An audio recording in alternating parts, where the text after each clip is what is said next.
It has to be drive plus excitement. If you're not excited about what you're doing, it's very hard to do all the things you need to do to build a company. It's not going to happen. You can't fake that. You can only fake that for so long before the exhaustion will just get to you.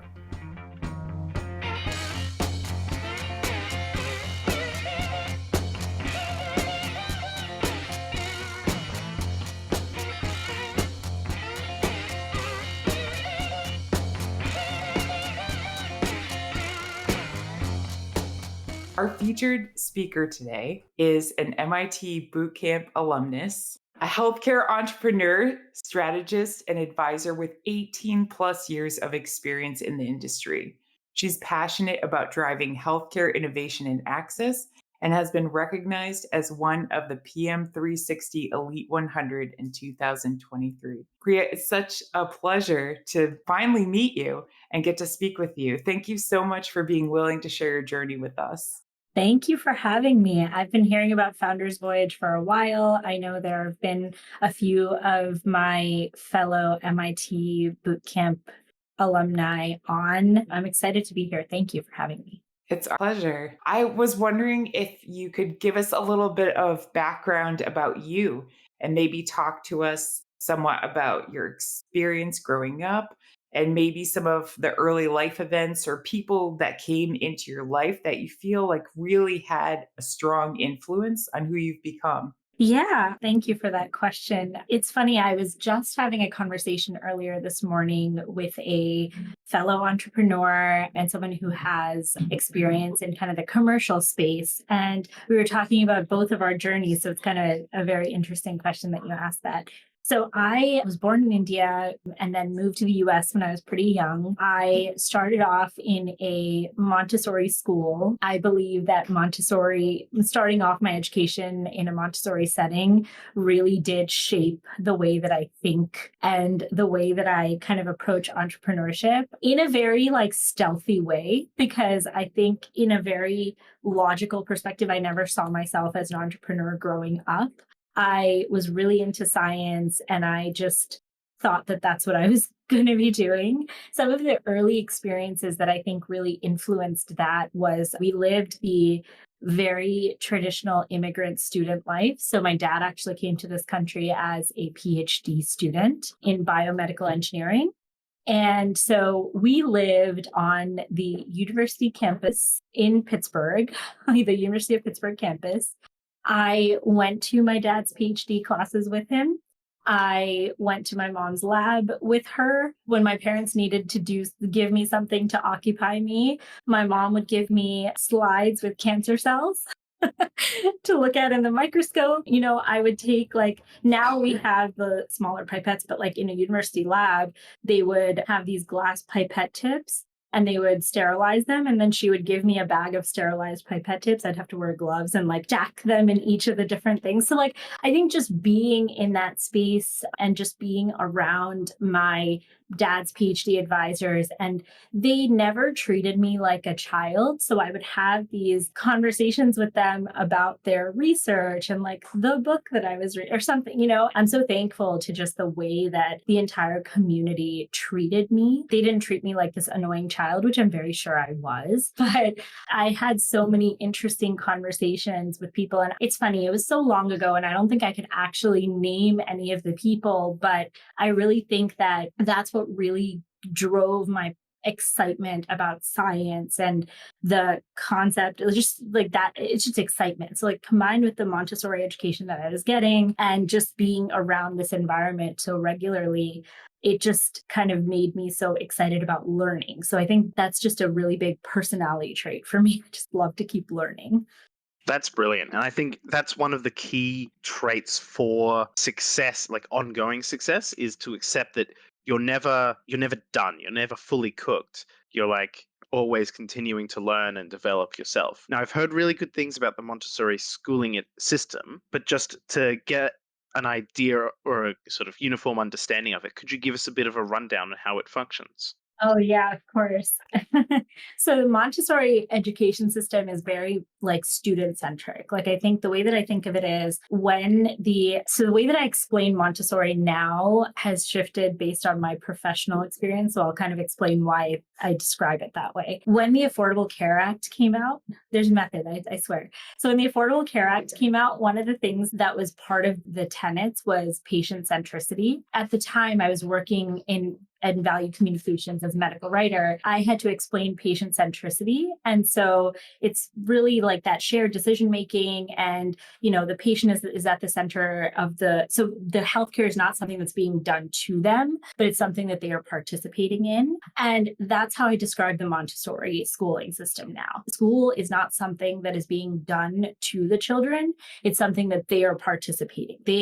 My kids are actually going through the Montessori system now. We are huge advocates for that in our household. They are driving their own education. So they're working with the teachers to come up with their work plans. They have a certain responsibility as they get older to complete, like they get a 1 week work plan or they get a certain amount of time work plan that they need to plan their time and get it done. Teacher is overseeing, but you'll never walk into a Montessori classroom and see rows of desks. It's very much like it's organized chaos and it's freedom within boundaries.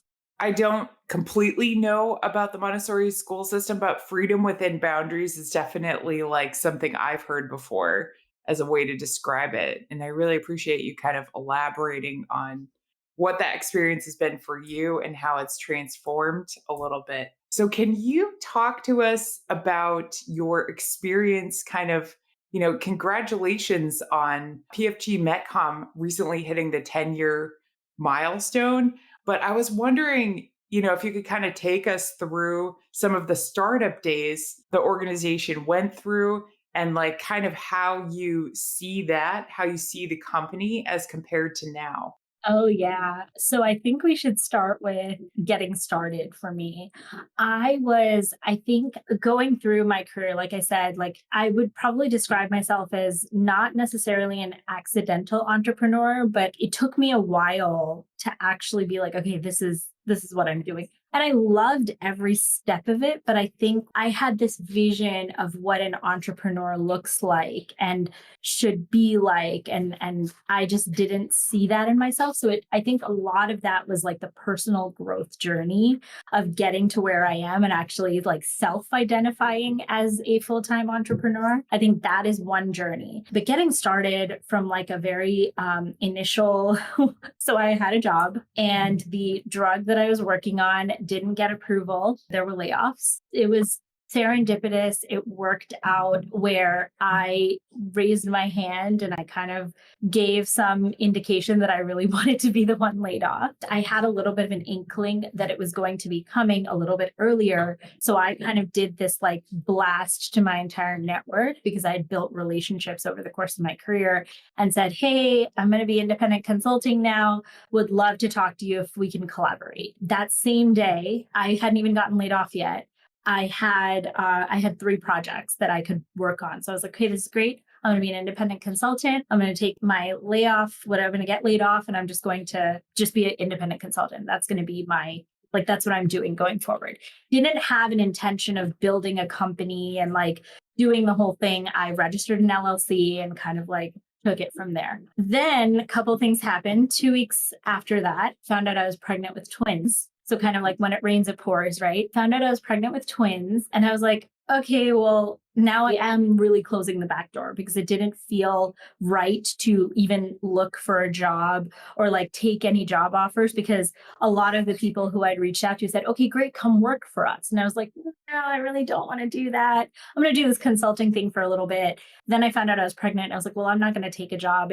I know from like a traditional HR perspective, whatever, they couldn't it's not that I couldn't do it. I just was like, well, this is intentionally, I'm not going to do it. So the initial building of the company was really me thinking that I was going to be an independent consultant and me telling everyone that we're not an agency and like not calling myself, just trying to fighting almost every aspect of the natural growth of the company, just because I had a lot of personal growing to do. And I think after that, I think that entire independent just N of one lasted a total of maybe like 8 months. Within 8 months, the projects just started getting bigger and bigger, and the asks started getting bigger and bigger, and there was more interesting and exciting things to do. And then I had 2 babies. So I just organically needed to have someone join me and support. So I brought on one person, and for a while, again, we didn't call ourselves an actual agency.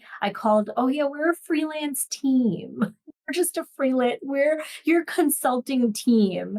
And so then I went through then I guess little by little, the company started growing. We got bigger projects, more visibility, and the team started going. And I still didn't want to call, and a lot of that is I think a little bit of PTSD from working in the agency world and just being concerned about the experience that other people had with other agencies and other whatever. So I was like, I want to differentiate ourselves. And I didn't have that yet. I wasn't sure what that was going to look like. So you can see, if you look at our marketing material, you can see the freelance team to the consulting team to the consultancy to finally, okay, this is real. We're a full service agency and I need to get on board. So I think that language fully changed only about 4 years ago. And we've been in business for 10 years. So it's just the company was growing. I feel like all of that, that's what I'm saying. It's very under the radar. I think that Montessori thinking really shaped my approach to doing things. And so I was just still growing the company, but almost fighting the growth and living this conflicted lifestyle until now.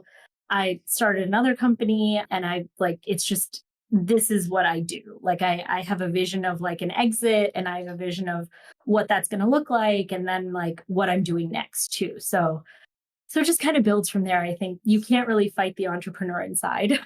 No, of course not. It's so interesting to have that sort of archaeological layers of the marketing material, going back and seeing how your mindset and approach sort of changed over time. That's really, really cool. I believe PFG describes yourselves on LinkedIn as accomplishing access through value communication. Can you take us through, in your view, what value communication is and how that has an impact?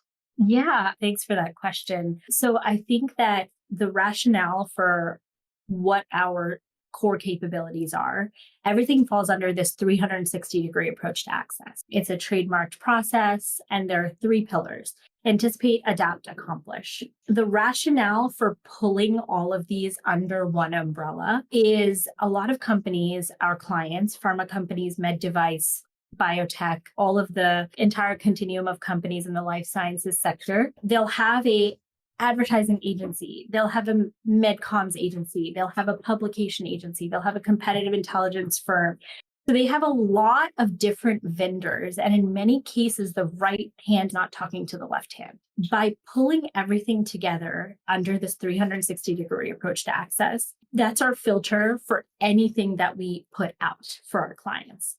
There are 3 pillars: anticipate, adapt, accomplish. We weave this communicating value and identifying value throughout all 3 of these pillars so that is the center. Access is the center of everything that we do. The anticipate pillar is all of the strategic stuff, things like systematic literature reviews, landscape analyses, things that companies are doing, but they're not being pulled into the end goal. They're not making it to the value proposition. It's almost like everybody is recreating the wheel every single time. And there's nothing wrong with this approach. It burns a lot of hours. It burns a lot of budget, and we're just being more intentional about the budgets and the approaches, because for a large company any of the large pharma, top 10 pharma companies, they have specific buckets where their spend falls into, and so their marketing budget is going to stay in their marketing budget, their patient support program budget is going to stay in that. They're very bucketed and there's no cross-pollination. But in smaller companies, if they're burning 80% of their budget on their agency, that's a lot of money that can't go into a patient support program or can't go into something that can really contribute directly to patients. So we're being very intentional about how that's being done, and everything is focused on that end goal. So it's focused on market access stakeholders. Because what I've consistently said to our clients is without access, all you have is the letter from the FDA and a lot of debt. If patients can't access drugs or devices or innovations, what's the point? Yeah, honestly, that makes so much sense when you explain it. And I really admire that you've seen the company through all of these layers of growth. And I was curious, you launched PFG Stealth LLC recently as a separate entity. So I understand, it's more like the consultancy focused on startup commercialization.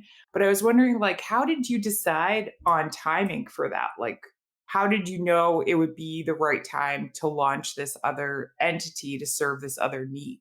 It's a great question, Nancy. So I did the MIT Health Innovation Bootcamp back in the fall of 2021. Post pandemic, we were at a really interesting point. PFG Medcom was at a really interesting point because in 2019, early on, when I first started the company, I was a little intimidated, right? Remember, I mentioned personal growth, right? So I was intimidated with like partnering directly with pharma companies. So a lot of times, instead of working directly with the manufacturers, we would be a tier two vendor with another agency. So we would have these B2B relationships with other agencies.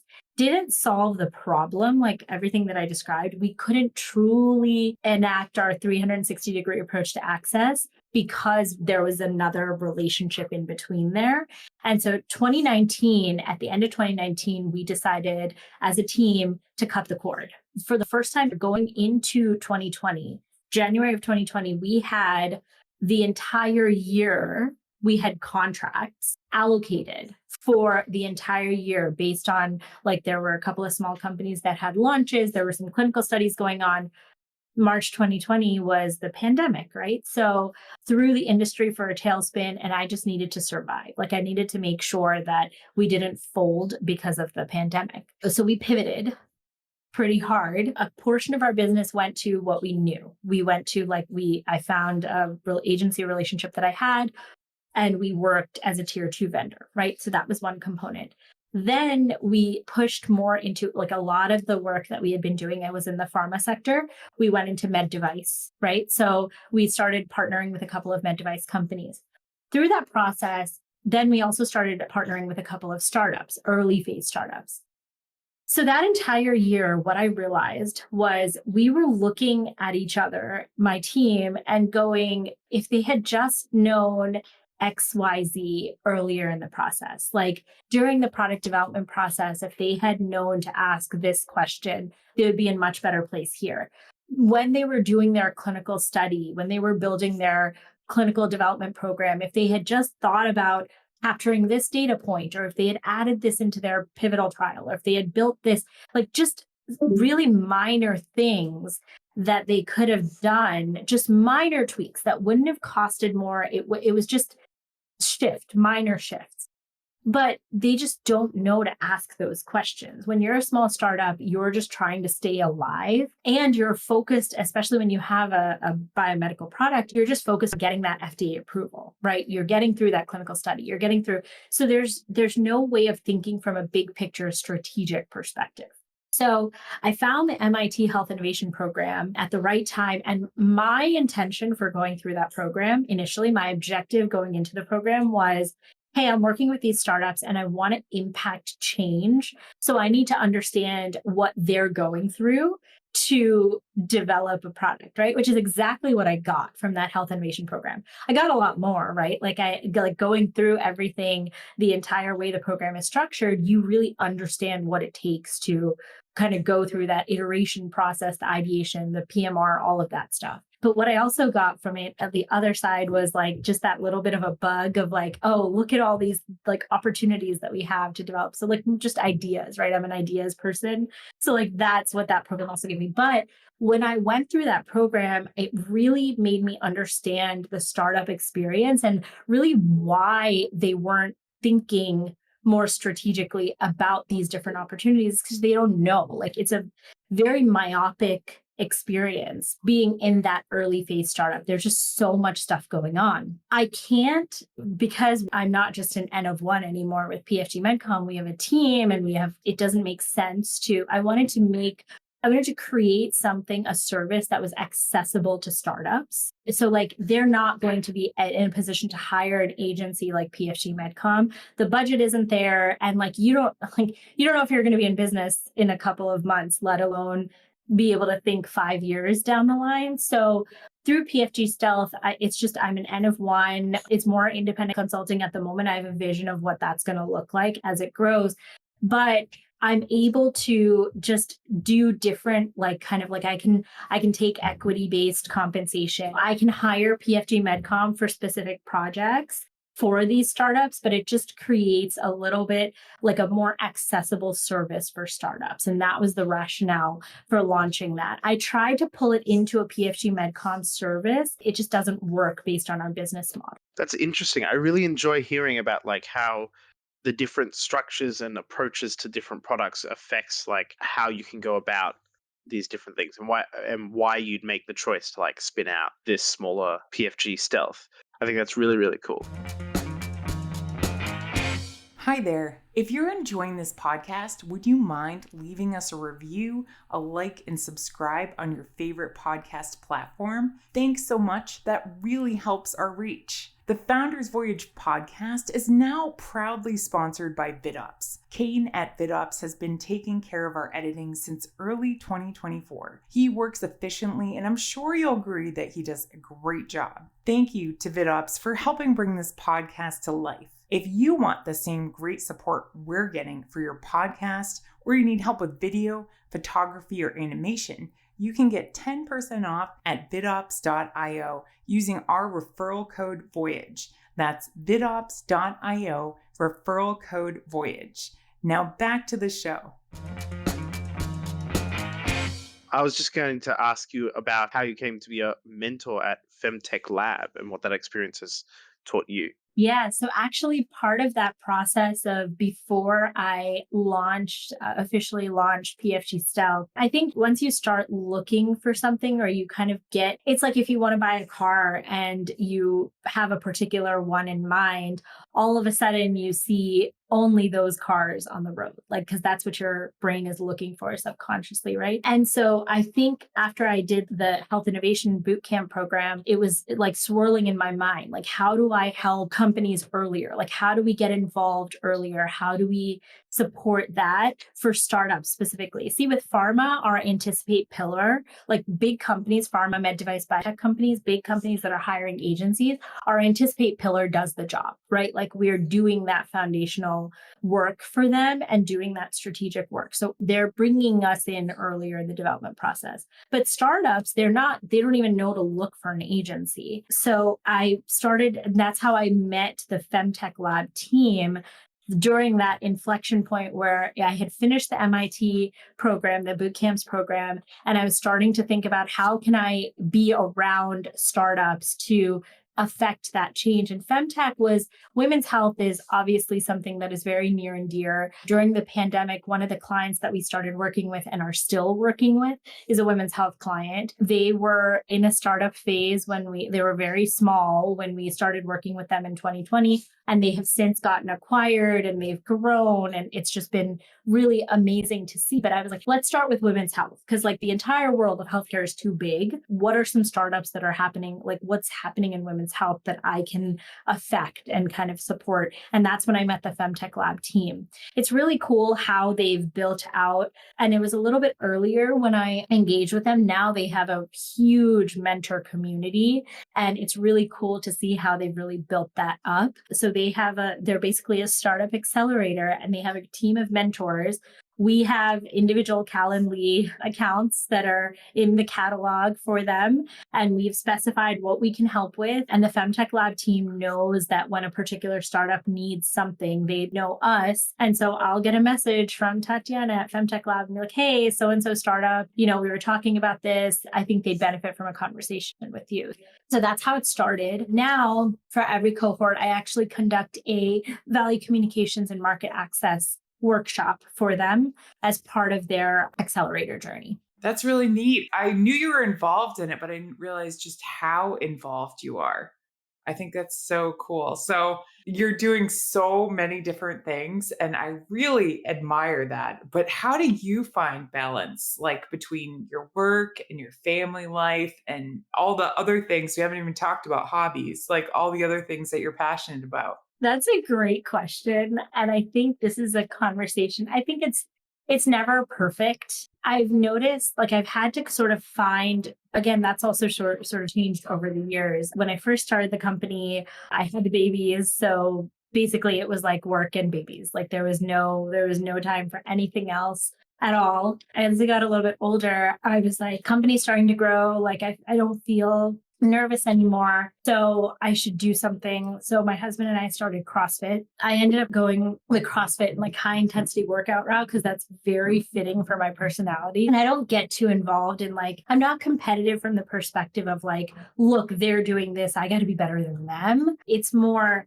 this is what I did yesterday. This was my baseline. I got to be better. I got to beat my own baseline. So that's the element of CrossFit that I really tapped into and I really enjoyed. But then last year, I had a couple of injuries. Like I sprained both my ankles, not at the same time. And then a couple other just like those types of things that were very good that I needed to chill. So I've been on this journey of trying to find what I can do in my off hours to chill. And I've actually noticed, I feel like my husband's been a huge advocate in stop working, stop doing, like just stop and like go do something that's creative. And so he's been forcing me to paint and forcing me to like I'm working on fine. It's a work in progress. I'm very honest about the fact that I'm a little bit of a workaholic because I really do enjoy what I do. So like it's a good thing. I wouldn't have it any other way. But I have noticed that I am a lot more creative in my work life and get more ideas and things that we can do when I do more creative things outside, so like painting, and I've been doing yoga with my daughter every morning. And so like just kind of trying to find those things. So it's not perfect. I really believe in work-life integration. It's not work-life balance because I don't think that's possible, but it's a juggling act. I think that's great. And that cross pollination of sort of mindset and ideas and philosophy from being able to do those creative things that you enjoy externally and then sort of bring that creative energy to your work, I think is a really powerful aspect that's sometimes overlooked by a lot of people in my experience. And I definitely understand the idea of being like a workaholic because you enjoy your work. It's like, oh, but I really want to get this done. People feel that you're like working a huge amount. So totally understand that. I'll say that like my kids are young. My twins are 9. They're turning 10 this year. Company turned 10 and my kids are turning 10. And I will say what's been really nice is when they were little, I used to read them scientific journal articles, whatever I was working on. Before they were singing Mary Had a Little Lamb, they could say diabetes and explain what the heart does. Like they would both hold up their 2 fists and be like, this is how a heart pumps. And like, it was so cute. But I feel like the growth of the company has been so tied to the growth of them too. And so I get them involved in like little projects for the company. And so like that's also contributes to integration, right? Like it's like a shared objective and a mission. Absolutely. I can see that. And that's really, really cool to hear. I love that them like getting involved in the understanding the science and everything at a young age. Excellent. Now, we've looked at obviously what you've done in the past and sort of where you are now with PFG and everything. What do you see as being sort of the 5 to 10 years journey for you? Do you think you'd stick with what you're doing with PFG? You mentioned potentially an exit strategy at some point. What's your future view? It's a good question. And I've thought a lot about this. If you had asked me this a couple of years ago, I would have been like, nope, I love what I'm doing. I'm going to stay doing this. Like I could do this for the rest of my life. I'm good. I think that's shifted mentally a little bit for me. I do see some opportunities for an exit in the next few years, not a traditional exit in that, like I just want to ride off into the sunset. I don't think from my personality, I don't think I could do that either. But I think my vision is more just over the past 2 years, even our team has we've implemented so many comprehensive processes that I am not involved in the day-to-day execution anymore. I'm involved from like a big picture strategy and vision perspective, which is really where I like to be anyway. I can do the day to day, I can get my hands dirty, but like if I was doing just like the vision and strategy and like giving the ideas all day long, I would give me so much energy. So the team is getting to the point where the execution I'm completely out of. Like then we have an incredibly high performing team. Every individual who's ended up on the team has just been so high performing. Like it's to the point where I have to be like, hey guys, it's time to get off of we have to log off for the day, or like, you're off today. I don't want to see you doing any work. Like I see you in the document. It's cloud-based stuff that we do. Like I can speak on it. And so we're getting to that point. And so the next phase, I think, is really scaling. And so we're growing through there are a couple of interesting channels that I'm exploring. Like we're working on contracting, like government contract opportunities. We're working on larger pharma opportunities. We're working on a couple of those things to grow the company. So I have a range of like a number that I want to get to, at which point I would like to push off more of the execution. And I would stay on kind of in a strategic role, but have someone else be kind of like driving that. So like stay on, like maybe do a percentage or something like that. That's what I view as an exit. Still involved, but like not day to day, like not responsible. I think after that, so you asked 5 to 10 year, right? I have a couple of ideas in terms of a digital health product that I have some ideas for. There's a few other opportunities that I've kind of like thought about with during the MIT Health Innovation Bootcamp that I did. We talked about licensing opportunities for different technologies, and I have some ideas for that and for some research that I know is going on. And then during our Ventures Bootcamp that I did earlier this year, we came up with a really cool idea that I think got some more of my juices flowing for something that I'd like to do. So I have like 3 to 4 ideas that I'm working on. And then I've also written I have a couple of 80% written children's book manuscripts that I would like to complete. So that's kind of what I see over the next 5 to 10 years. That's awesome. And I love that it's so varied too, like that you've kind of imagined yourself in like these different roles, different branches really of what you've been doing all along. And I really appreciate what you shared about, the birthday of your children kind of lining up with the birthday of the company. Oftentimes in these interviews, people have emphasized that their company feels like their other child. So I think that makes sense to me that you would, feel like you kind of had triplets for a while at least. I felt like I had triplets, 100%.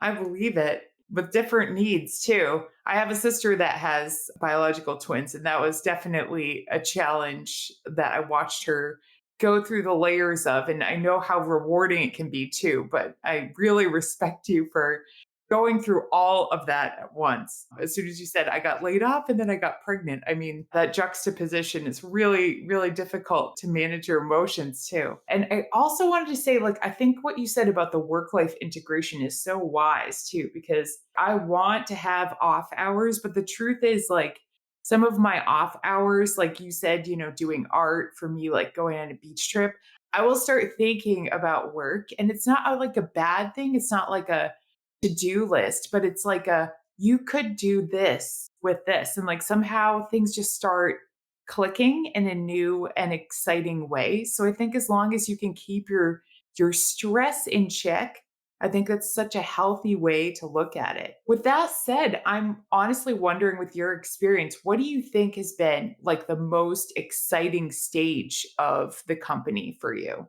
Was it those early days? Is it now? That's totally valid too. I actually think now. I think that we have had just the nature of the type of people who have come onto the team and the way that they've just blossomed into taking on these different roles. I should add that when I hire based on a little bit of an X factor. I've noticed that I can't hire from direct competitors just because the way that we're operating is so different than what is the traditional agency approach. So when I've hired someone from another agency it just hasn't worked. And so a lot of times what I look for is when I hire someone, they don't have direct experience. In some cases, they have very little healthcare experience even. But a lot of what I look for is that willingness to learn and willingness to pick up and being teachable, and just that like little X factor of that like collaboration and that personality and like the fit. And then that's a gamble, right? Like we're in a very technical space. And I think that I've seen over the course of the years the types of people that I've trained in this space. And I have a lot of confidence that I can train the technical if you have the personality and the X factor, that willingness to learn and be teachable, and that like roll up your sleeves and like, let's collaborate, we're a team. And so it's so exciting to really see that come to fruition and like come together in the way that it's come together over the last 2 years. Yeah, I'm really excited really for the next step. Like we just have so many interesting things in the pipeline, and just the opportunities that we have and the different therapeutic categories and the like, just things that we have in the pipeline starting in the next 3 months is just so exciting and is very different than any of the traditional stuff that I've worked on in the past in my career. So I'm really excited about that. Yeah, that is so exciting. I'm looking forward to hearing about like more and more across the next few months, what you're looking at and where it goes. Now, you did touch on there quite an interesting topic, which is about hiring and the people that you want to bring into when you're an entrepreneur, you want to bring into your company. But what I would like to get from you as well is sort of the opposite. What characteristics do you think a successful founder should have to run the kind of organization that you're running?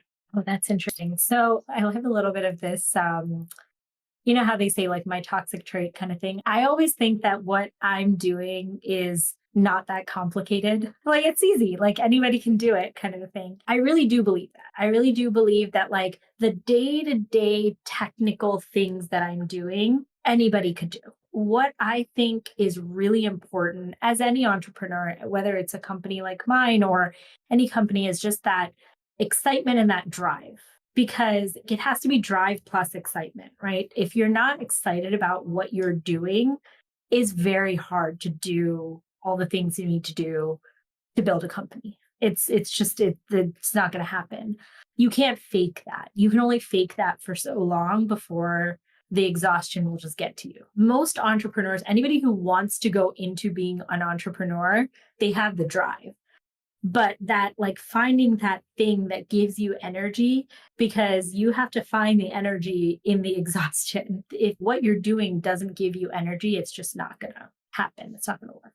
Finding the energy in exhaustion, I think that's like the key there. Adding on to that, like just accessing that passion in that exhausting road. And I can't even imagine. I don't have twins. So if you could go back and give your younger self any sort of advice, what would you say? And you can choose the point in your life when you needed that too. Oh my God, I think it's just stop fighting it. Like, I think for me, if I could talk to myself when I started the company, it would have been like, just stop fighting it. Like inherently, what needed to be done and what you were turning into. Like, why did I try to stop my growth? Just stop fighting it. If I had to go further back, I think I would have told myself in college to like study some type of business, just so like you're not making things up because I studied no business. The first traditional entrepreneurship type course that I took was the Health Innovation Bootcamp. And that was after I had already been in business for 7 years.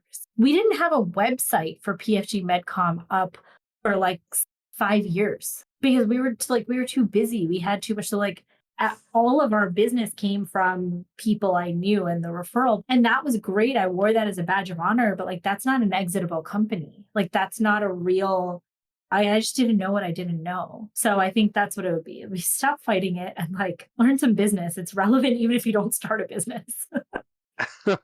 Very, very well said. Now, the last question I really want you to interpret however sort of makes the most sense to you, because it's basically, what are the words of wisdom you want to leave us with? Something you've heard, something you've thought up yourself, something you've experienced, whatever it is, however you think is the best way to provide your wisdom to the community. How would you take that? That's a really good question.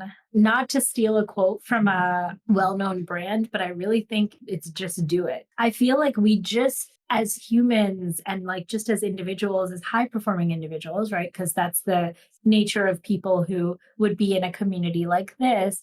As high performing individuals, we know what needs to be done inherently. And it's really us that is our biggest barrier. And so just do it. Like, you know what you need to do, just do it. That's what I tell myself too. Well said. Sometimes simple is best too. If you can communicate your idea in just a few words, I think that there's wisdom there. Value communication, right? Like, I just, Absolutely. Well, thank you so much for taking the time to do this with us today. We really appreciate you sharing your thoughts and experience and wisdom and just everything that you've taught us over the course of the past hour. thank you so much, guys. I love what you guys are doing. I appreciate this. And I think it's so nice to hear from different people. And there's so much that we can learn from each other. So I really appreciate you guys. Thank you so much. We 100% agree with you. And Spencer and I and the team behind Founders Voyage feel really honored to be able to do this with you and for the opportunity to bring these sessions to the community. Thank you so much again for just taking the time to share your journey with us. And we look forward to the opportunity, hopefully, to have you back at an appropriate juncture and hear how everything is going. I'm excited for that too. And in the meantime, if there is anyone else that you would want to nominate for this, whether they be an alumni or not, we're very, very open to that. So please feel free to refer us. Also, if you're interested, I know that your free time is limited, but feel free to check out the other interviews under our podcast, because I completely agree with you that there is so much that we can teach each other. And I've found, even though I participated in most of them, re-listening to them, I forget some of the lessons that people have shared with us. And it definitely continues to inspire me. Yeah, 100%. I actually did that, went through a few of them before our Oh, conversation. wonderful. Thank you so much. I need to go into the archives to like hear more. You guys were really putting together something awesome. I'm so appreciative to you guys for having these conversations and hearing from this diverse group of voices too. Oh, thank you. We really appreciate you too. Yeah, absolutely. It's a real pleasure.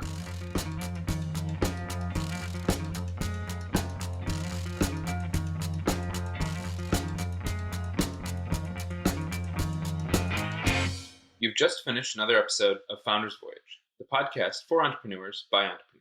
The team at Founders Voyage wants to thank you from the bottom of our hearts. We hope you enjoyed your time with us, and if so, please share this with someone else who might enjoy this podcast. You can also support us by leaving a review on Apple Podcasts and Spotify, and by donating to our Patreon.